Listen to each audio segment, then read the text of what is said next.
तर या राज्यभरातील परिचारिकांच्या कामबंद आंदोलनाचे पडसाद विधानसभेत सुद्धा आता उमटलेत।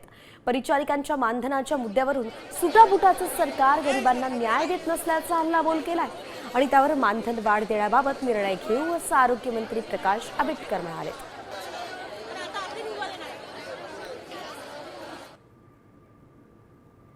मेहनत करणाऱ्या आपल्या राज्यातल्या आशा वर्करला या गटप्रवर्तकाला देणारा यांच्याजवळ पैसे नाहीत का?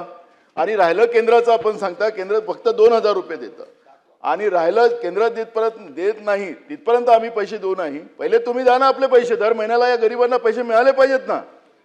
निराधार लोकांनाही पैसे तुम्ही देत नाही, त्यांचे 6-7 महिन्यापासून झाले, अपंगाचे पैसे देत नाही। या गरिबांना तुम्ही असं वाऱ्यावर सोडणार? चला मंत्री महोदय, सुटबुटाची सरकार आहे तुमची आणि गरिबांना काहीच नाही। थोडीशी ती ऑनलाईन टेक्नॉलॉजी असल्यामुळे वेळेत ते सगळ्याच देशातल्या सगळ्या लोकांना थोडंसं ऑनलाईन जायला अपूर्णता आली होती, त्यामुळं तो एक हप्ता रखडला। आता तो रखडलेला हप्ता आलेला आहे, त्या सगळ्या लोकांचे पैसे वेळेवर आपण देतोय आणि पुढं सुद्धा, कारण ही 60-40चा रेशो आहे, केंद्र शासन आणि राज्य शासनाच्या माध्यमातून या योजनेची अंमलबजावणी केली जाते। भविष्य काळामध्ये आशा स्वयंसेवक असतील, गटप्रवर्तक असतील, यांची कुठलंही मानधन थकणार नाही अशा पद्धतीची कारवाई आपण करतोय। आता isakal.com आहे देशातील नंबर 1 ची मराठी न्यूज वेबसाईट। प्रत्येक अपडेटसाठी isakal.com ला नक्की भेट द्या।